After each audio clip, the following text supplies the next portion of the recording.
যুৱকো মই এই ক্ষেত্ৰত বিশেষভাৱে শলাগ ল'ব লাগিব। বাহাৰকাৰ লগতে বাহাৰকাৰ কথাটো কমেই, কিন্তু সাধাৰণতে মহিলাসকলৰ কথা পাহৰিয়ে যোৱা হয় বা কমকৈ কোৱা হয়। কিন্তু মই ভাবোঁ যে আমাৰ লগত বাহাৰকাৰ যিটো সান্নিধ্য, তাত বড়ো নামটো একদম এৰাব নোৱাৰাকৈ সামৰি খাই আছে। আমি মানে অসমৰ শ মানুহে শদিয়াৰ পৰা ধুবুৰীলৈ সেই আনকাৰ সময়ত যেতিয়ালৈকে জিলা সভাপতি আছিলে ৰমেশ পেগুৰ কথা কৈছে, মই হয়তো নকলোঁহেঁতেন বা নামটো ল'বলৈ ইমান মন নাছিলে। কিন্তু অতীতটো এনেকুৱা বস্তু নহয় আমি ইচ্ছা কৰিলে পাহৰি পেলাব পাৰোঁ, ইচ্ছা কৰিলে মনত ৰাখিব পাৰোঁ, তেনেকুৱা নহয়। এটা অবিভক্ত অতীত থাকে। গতিকে ৰমেশ পেগুও এইখন ঘৰলৈ বহুবাৰ আহিছে, তেখেতে কৈছে।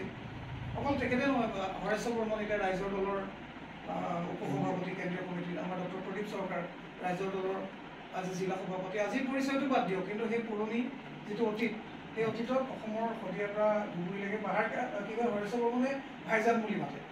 কিমান দিন যে আছে, আৰু মানে দলে বলে মানুহ এখেতে কৈছে যে নাইট চুপাৰ মিছ কৰিলে থাক কৈ যাব বাহাৰকাৰ ঘৰতে শুনাই দিয়ে। আৰু আমাৰ মানে হেৰি খানা মানে সদায় মানে কি বুলি কয় গুৰুদ্বাৰাবিলাকত যেনেকৈ অনবৰত চলি থাকে, দিন ৰাত নাই, তেতিয়াহ'লে লংগৰ খানা আমাৰ আঞ্জুমান বড়োৰ লংগৰ খানা অনবৰতে সদায় চালু থাকে। এইটো আৰু কোনো জটিল আৰু সোধ পোছৰ কোনো কথা নাই, আৰু আহিলে আৰু খাব পাম, ভালকৈ খুৱাব, এইটো এটা কথা আছে। আৰু তিনিটা ল'ৰা আৰ্চাদৰ কথাটো কওঁতে এটা বাক্য মই জৰুৰী ক'ব লাগিব, আৰ্চাদ মাদানী নামেৰে তাৰ নাম কিন্তু নহয় বাৰু। আৰ্চাদৰ নামটো দিছে আৰ্চাদ মাদানী নামেৰে, চময়া তুলেমাই হিন্দৰ সভাপতি আৰ্চাদ মাদানী নামেৰে কিন্তু আৰ্চাদৰ নাম।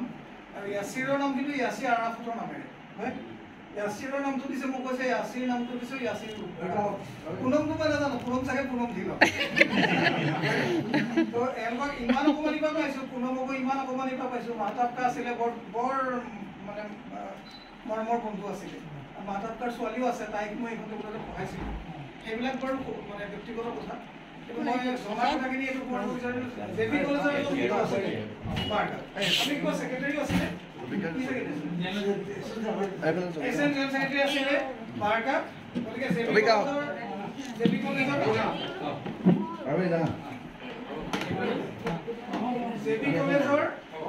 যি ছাত্ৰ নেতৃত্ব গঢ়ি উঠিছিলে, তাত বাহাৰকাৰ বিৰাট ডাঙৰ ভূমিকা আছিলে আৰু ছাত্ৰ ৰাজনীতিত তেনেকৈ জড়িত হৈছিলে। মোৰ এতিয়াও মনত আছে কথাটো যে ইন্দিৰা গান্ধী যোৰহাটলৈ আহিছে, নেহৰুৰ পৰা দিনে ক'ৰবাত মিটিং, তাৰপিছত বাৰকা ওচৰতে আছে। বাৰকাই এই জেগাটোকে দেখুৱাই থাকে, এইখিনি জেগাত ইন্দিৰা গান্ধীয়ে চুইছিলে।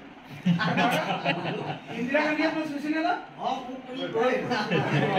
এইখিনি জেগাত বাৰকাই ইন্দিৰা গান্ধীয়ে চোৱা আছে। কৈছে বেটা তই ফুলটো আনি দিব পাৰিবি, তো বাৰকাই জাপ মাৰি গৈ ফুলটো আনি দিছিলে। আৰু বাৰকাই মানে এইটো জেগা দেখাই থাকে যে ইন্দিৰা গান্ধীয়ে মোক এনেকুৱা জেগাত চুই গৈছিল। তেতিয়া বাৰকা ছাত্ৰ নেতা মাত্ৰ, মানে ছাত্ৰ মাত্ৰ। গতিকে এই মানে ৰাজনীতিৰ লগত তেনেকুৱা এটা সংযোগ আছিলে। আৰু উত্তৰ প্ৰদেশকে ধৰি ভাৰতৰ অন্যান্য ঠাইৰ ৰাজনীতিৰ লগতো বৰ ৱাকি বেহাল আছিল, অৰ্থাৎ সেইবিলাক খবৰ খাতি ৰাখিছিলে। গতিকে এটা তেওঁৰ ৰাজনৈতিক পটভূমি সদায় আছিলে। আৰু পিছত মানে পৌৰসভাৰ সভাপতি হোৱাৰ সময়টো খুব গুৰুত্বপূৰ্ণ সময়। ৭৮ চনত কিন্তু ৭৭ত কংগ্ৰেছ হাৰি গ'ল বৰ বেয়াকৈ। ৭৭ত কংগ্ৰেছ কিন্তু বৰ বেয়াকৈ হাৰি গ'ল দেশজুৰি। ইন্দিৰা গান্ধী একদম পূৰা তামাম পৰাজয় হ'ল। সঞ্জয় গান্ধী আছিলে, অতি বেয়াকৈ হাৰিলে ৰায়বেৰিয়াৰ আমেথিত, আৰু জনতাৰ উত্থান ঘটিলে। ৭৮ত এছেম্বলিত আমাৰ গোলাপ বৰুৱা আহি গ'ল, আৰু ৭৯ত আমাৰ পৌৰসভা নিৰ্বাচন। এইটো কিন্তু পূৰা কংগ্ৰেছ বিৰোধী ঢৌৰ এটা নিৰ্বাচন। সেই নিৰ্বাচনত সতীশ বৰবৰা যোৰহাট পৌৰসভাৰ পৌৰসভা, সতীশ বৰবৰা, তাৰপিছত আমাৰ বাছবাৰীৰ নামটো সত্যেন ভট্টাচাৰ্য, তাৰপিছত মিহিৰ চাহা হ'ল ইফালৰ, তাৰপিছত এইফালৰ পৰা বাহাৰকা হ'ল, আমাৰ ৱাৰ্ডৰ পৰা মৃদুল বৰঠাকুৰ হ'ল, সিফালৰ পৰা ঈশ্বৰ ভট্টাচাৰ্য হ'ল, ইফালৰ পৰা শংকৰ ভট্টাচাৰ্য আছিলে, শংকৰ ভট্টাচাৰ্য তেওঁ আছিলে। তো এনেকুৱা এটা ১৯জনীয়া পৌৰসভা হ'ল। এই পৌৰসভা কংগ্ৰেছৰ পৌৰসভা নহয়, এই পৌৰসভা পৰিৱৰ্তনৰ হাৱা লগা এটা নতুন পৌৰসভা। আৰু সেইখিনি সময়ত মানুহৰ বিৰাট উদ্যম আছিল। সতীশ বৰবৰা বৰ গণতান্ত্ৰিক মানুহ আছিল, সভাপতিজন বৰ গণতান্ত্ৰিক মানুহ আছিলে। এটা বিৰাট উদ্যমেৰে সৈতে যোৰহাটৰ এটা নতুন জীৱন, নতুন পৌৰ জীৱন, সেইটো মানে নেতৃত্বত বাহাৰকাও অন্যসকলৰ লগত আছিল। আমি যেতিয়া পৌৰসভালৈ বা যিমান সভা সমিতি পালোঁ গোটেইবিলাকতে বাহাৰকাসকলক আমি লগ পাইছিলোঁ। পৰৱৰ্তী কালত যেতিয়া আংগা গঠন হ'ল, সেইটোতো পিছৰ কথা, প্ৰায় ৮৬ চনত সৌৰভৰা চৌধুৰী, আৰু তাৰ পাছত ইয়াতে চৈয়দ তহিবুল্লাহ এজনেই মানুহ আছে যাক প্ৰথমতে লগ কৰিব লাগিব। আমি প্ৰথম বাহাৰকাৰ ঘৰত আহিছোঁ। বাহাৰকাৰ ঘৰত অহা কেতিয়া যিমান বজাত আহিছোঁ, ৮ ঘণ্টা নে ৯ ঘণ্টা বাহাৰকাৰ কথা পাতিলোঁ।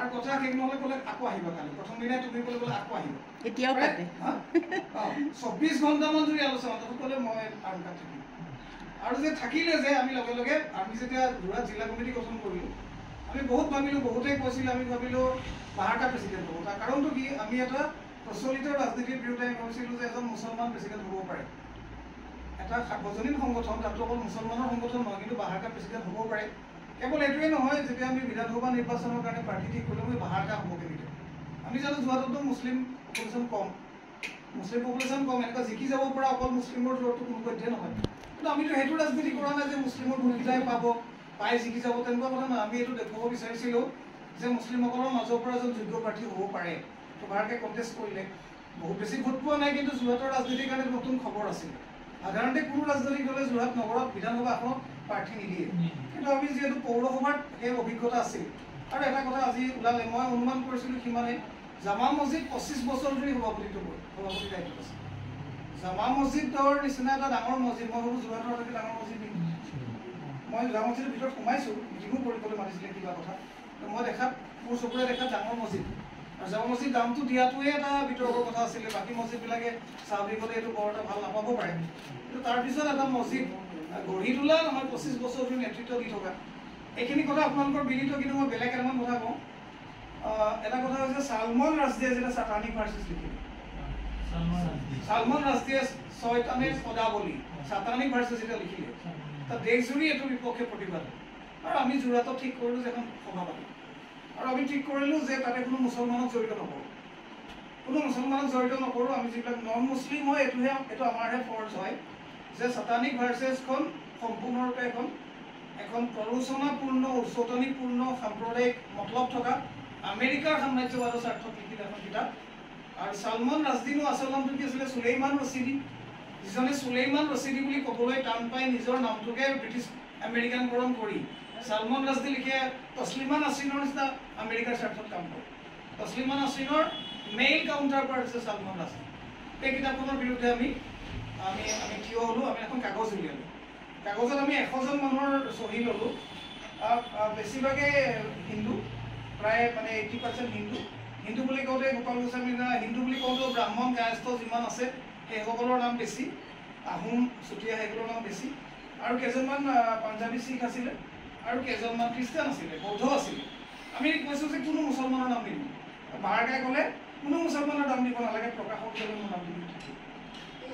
কেলে কৈছে এই কাৰণে নহয় যে মই মুছলমান কিন্তু এই যদি কজটোৰ পৰা মই নিজৰ কোনো কাৰণে মই নিজকে বিচ্ছিন্ন কৰিব নোৱাৰোঁ তেতিয়া আমি 100জন গেৰ মুছলমানৰ নাম দিলোঁ তলত খালি বাহাউদ্দিন আহমেদ প্ৰকাশিতটো দিলোঁ এতিয়াও কাগজখন আছে মই কথাটো এইকাৰণে কৈছোঁ যে এইটো কেৱল অসমৰ সম্পৰ্কীয় বিষয় নহ'ল এইটো সৰ্বভাৰতীয় বিষয় নহ'ল এইটো আন্তৰ্জাতিক বিষয় হ'ল এই আন্তৰ্জাতিক বিষয়ত যোৰহাটত আমি সভা কৰিছোঁ আৰু সেই সভাখনৰ অন্যতম শ্বৰিক আছিলে অন্যতম কিন্তু পৰিয়াল আছিলে বাহাৰগড় আৰু এটা কথা মোৰ মনত আছে সেইটো বোধ হয় ডাঙৰজন জৰ্জ বুছো দুজন হৈ গ'ল পুতেক জৰ্জ বুছ বাপেক জৰ্জ বুছৰ দিনত যেতিয়া ইৰাক আক্ৰমণ হৈছিল বাপেক জৰ্জ বুছৰ দিনৰ ইৰাক আক্ৰমণত আমি বিশ্ৰাম বৰা হ'ল এটা ডাঙৰ সভা পাতিম অকল সভা পতা নহয় আমি জৰ্জ বুছৰ এটা বিৰাট ডাঙৰ প্ৰতিমূৰ্তি বনাইছোঁ বিৰাট ডাঙৰ প্ৰতিমূৰ্তি একদম বিৰাট ডাঙৰ পেটেৰ সৈতে বিৰাট ডাঙৰ এটা প্ৰতিমূৰ্তি আৰু ঠেলা গাড়ীৰে আমি জৰ্জ বুছটোক বাপেক জৰ্জ বুছক পুৰা চহৰটো ঘূৰাইছিলোঁ ঘূৰাই আনি আমি হেৰি পালোঁ কি কয় বিশ্ৰামৰ ৰাহুল পালোঁ পাই পেলাই আমি কৈছোঁ ইয়াকতো আজি খতম কৰিব লাগিব জৰ্জ বুছক আজি মানে আমি জ্বলাই দিম কিন্তু জ্বলাব পোৱাৰ আগতে ইয়াত ঢাকাইপতিৰ পৰা বহুত ল'ৰা কৈছে নাই জ্বলাই নিদিব কেলৈ ইমান খং তাৰমানে ইৰাক আক্ৰমণৰ কাৰণে কৈছে জ্বলাই দিয়াৰ আগতে আমি তাক সোধাই নেৰোঁ পুৰা মাৰিব আৰম্ভ কৰিলে জৰ্জ বুছৰ প্ৰতিক্ৰিয়া মানে মোৰ এতিয়াও এই দৃশ্যটো মনত আছে একদম যিমান খং আছে তাৰ ওপৰতে জৰ্জ বুছৰ মই এই কথাটো এইকাৰণে কৈছোঁ যে বাহাকা আছে তাতে আৰু ইয়াৰ পৰা দুপৰীয়াৰ নামাজৰ পিছত ইয়াৰ পৰা একদম দলে বলে মানুহ তালে গৈছে আপোনালোক কোনোবা আছিলে চাগে তো মই কথাটো এইকাৰণে কৈছোঁ যে এইটো ঢাকাইপতিৰ ৰাজনীতি নহয় এইটো এটা পৌৰসভাৰ এজন ৱাৰ্ড কমিশ্যনাৰ জিকা হৰাৰ ৰাজনীতি নহয় এইটো যোৰহাট বিধানসভাৰ ৰাজনীতি নহয় এইটো দেশীয় আৰু আন্তৰ্জাতিক ৰাজনীতিৰ লগতো বাহাৰকাজে জড়িত আছিলে বা সেইবিলাক মাজত সক্ৰিয় আছিলে এইটো ভোটৰ লগত কোনো সম্পৰ্ক নাই তেতিয়া ইতিমধ্যে তেখেতে পৰাজিত হৈছে বেছি ভোট পোৱা নাই কিন্তু তাৰ পিছতো তেখেতে দীৰ্ঘকাল সক্ৰিয় হৈ আছিল পাহৰি যাম বুলি মাত্ৰ মই কৈ লৈছোঁ তেখেত খুব ভাল চায়েৰী গায় তেখেতৰ বহুত চায়েৰী মুখস্থ আছিলে এতিয়া আছেনে নাই মই নাজানো আৰু তেখেতৰ যিবোৰ চায়েৰী আছিলে এইবিলাক চব সকলো উপলক্ষত খাপ খোৱা চায়েৰী। আৰু তেখেতে গানৰ সম্পৰ্কতো বহুত কথা কৈছিল। তেখেতৰ অকণমান মেইন আড্ডাটো আছিলে ৰোহিণী বৰুৱাৰ ঘৰ, হয়নে? এই আমাৰ মানে চাহ মালিক চন্দ্ৰধৰ বৰুৱাৰ ঘৰত চন্দ্ৰধৰ বৰুৱা পৰিয়ালত এটা বিৰাট মেহফিল বহে, মজলিচ বহে। আৰু স্বাভাৱিকতে সেইটোতো আৰু হিন্দু মুছলমানৰ কথা নাথাকিব, তাত ক'ৰবাত কাৱালী হয় বা কিবা হয়, মজলিচ হয়। সেই মজলিচবিলাকৰো গুৰুত্বপূৰ্ণ মানুহ আছিলে বাহাৰ খাঁ। তো মই ভাবোঁ যে যোৰহাটৰ সেই সময়টোৰ যিটো সামাজিক সাংস্কৃতিক জীৱন, এই সামাজিক সাংস্কৃতিক জীৱনৰ এজন মুখিয়াল মানুহ আছিলে বাহাৰ খাঁ। আৰু তেখেতে অলপ আগতে মনত পেলাই গ'ল যে বৰপেটাত আমি সংখ্যালঘু সংগ্ৰাম পৰিষদ বুলি এটা সংগঠন হৈছিল, আমি জড়িত আছিলোঁ। ছৈয়দ আব্দুল মালিক যোৱাৰ কথা আছিলে, নগ'লে, মানে যাব নোৱাৰিলে। কিন্তু তেখেতে লিখি পঠিয়াইছিলে আমাক হেৰি, আমি এটা দলে গ'লে তালৈ গৈছিলোঁ, তাতো বাহাৰ খাঁ। তাৰপিছত সিদিনা যেতিয়া ৰফিক চাহাব যেতিয়া গ্ৰেপ্তাৰ হৈছে হেৰি দেৰগাঁও, আমি হয়তো নাছিলোঁ, তাতো গৈ ওলালে বাহাৰ খাঁ। গতিকে ৰাজ্যৰ বিভিন্ন প্ৰান্তত বাহাৰ খাঁৰ লগত যোৱা আৰু সেই গোটেইবিলাকতে আৰু এটাই মজাৰ কথা নক'লে নহ'ব। আজি সিদ্ধান্ত ল'লে আনকাই যে ৰেল বন্ধ কৰিব লাগিব, এদিনৰ ৰেল বন্ধ। তাৰপিছত ৰেল ক'ত বন্ধ কৰিম? ৰেলৰ লাইনৰ কাষৰ কোনোবা এটা জেগা হ'ব লাগিব। তো যোৰহাট টাউনত আহি ৰেল ষ্টেচনটো বন্ধ কৰিবলৈ যাবলৈ ইমান সহজ নহ'ব। গতিকে এনেকুৱা এটা জেগা হ'ব লাগিব, ৰেলখন চলি থাকিব, ওচৰত বেলেগ পুলিচে আহি ঘপককৈ আমাক বাধা দিব নোৱাৰিব, আৰু ৰেলখন আমি বন্ধ কৰি দিম। গতিকে আমি চাই চিতি ৰেল লাইনৰ কাষৰ জেগা এটা বিচাৰিলোঁ, গন্ধিয়া মিচিংগাঁও। যিখন মিচিংগাঁৱত আমাৰ কোনো চিনাকি নাই, এজনো মানুহক আমি চিনি নাপাওঁ, আমাকো কোনো চিনি নাপায়। আৰু সেইদিনা গধূলি আমি 8জনমান মানুহ গন্ধিয়া মানে মৰিয়নি ৰাস্তাটো, সেই ৰাস্তাত বাছখন সুধিছোঁ যে কোনখিনি নামিব লাগিব, এইখিনি নামিব লাগিব, কোনফালে যাব লাগিব, কাষলে এইফালে। আৰু গধূলি এনেকুৱা মুনিচুনি বেলি হৈ গ'ল। ঠিক হৈছে, মুনিচুনি বেলি হওঁতে কাকো চিনি নোপোৱা আমি 7টা মানুহ, গৌৰীভদ্ৰ শ্যাম আছিলে আৰু আমি কোনোবা আছিলোঁ, আৰু সপোন বৰাও আছিলে। তো আমি নামি পেলাই গুটমুটীয়া আন্ধাৰত গাঁওখনৰ ফালে গৈ আছোঁ। গৈ পেলাই প্ৰথম ঘৰতে, আৰু দুৱাৰত নখ কৰিবলৈ এনেকুৱা ঘৰ নহয় মিচিং মানুহৰ ঘৰ, দুৱাৰ খোলাই থাকে, নখ কৰিবও নাই, কলিং বেলো নাই। কোন আছে বুলি মাতিলোঁ, ওলাই আহিলে জহৰলাল পাওঁ বুলি ল'ৰা। কি কথা, আমি যেতিয়া চিনাকিত চিনি পালোঁ, আৰু ৰণোজ বেগুৰ নামটো চিনি পায়। সেইটো ফলত আৰু একো দিগদাৰ, ৰণোজ বেগুৰ আহক। আমাক লগে লগে বিভিন্ন মানুহৰ ঘৰত থকা মেলা খোৱা বোৱাৰ ব্যৱস্থা হৈ গ'ল। ভিতৰৰ পৰা আপঙৰ গুণ কিন্তু আহি আছে। আমি যাব বুলিতো তেওঁলোকে আৰু বেলেগ কিবা মানে তেওঁলোকে স্বাভাৱিক জীৱনত আছে। মই বাহাৰ খাঁ পাতিছোঁ, বাহাৰ খাঁ অপ্ৰস্তুত হ'বলগীয়া কথা এটা।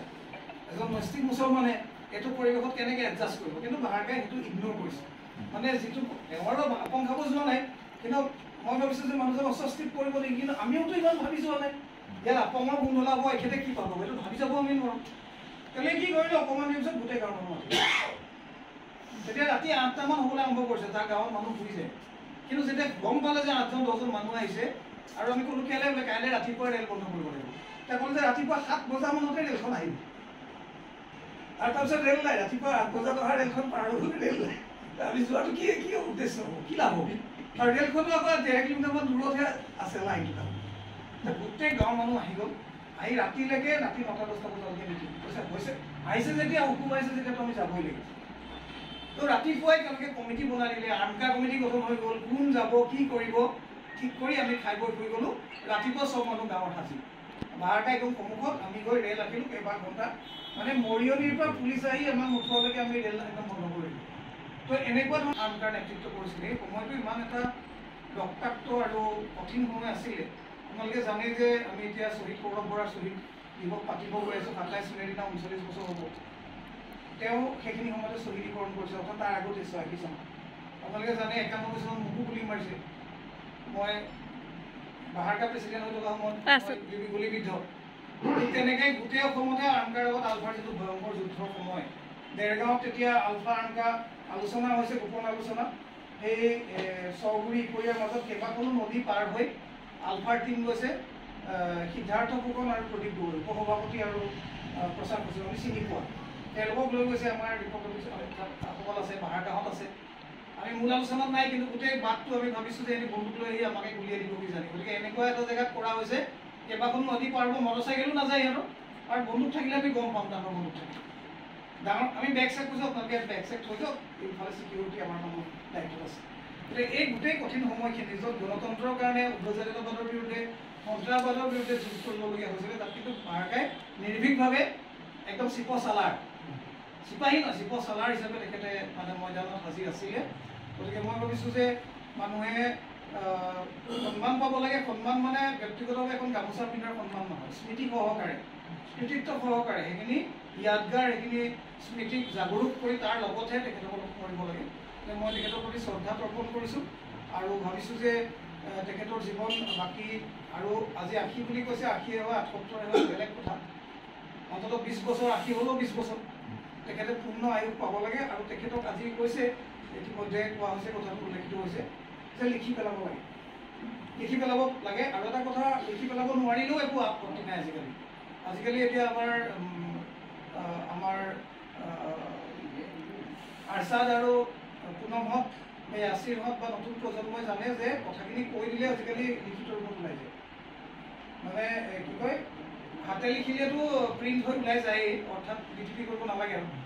আনকি মুখেৰে কোৱা কথাও আজিকালি, মুখেৰে কোৱা কথা নিজে নিজে গণ অধিকাৰৰ এজন অতি দায়িত্বশীল হেৰি। মই ভাবোঁ যে নিখিলে আৰম্ভ কৰিব পাৰে এদিন এটা দীঘলীয়া সাক্ষাৎকাৰ ল'লে, আৰু তাৰপাছত এটা এখন কিতাপৰ নিচিনাকৈ, আত্মজীৱনীৰ নিচিনাকৈ তেখেতৰ আৰু বহু কাহিনী আছে যিবোৰ মই আৰু নাজানো। এইখিনিৰে সৈতে তেখেতৰ সম্পূৰ্ণ জীৱন তেখেতে জীৱনলৈ পাব লাগে।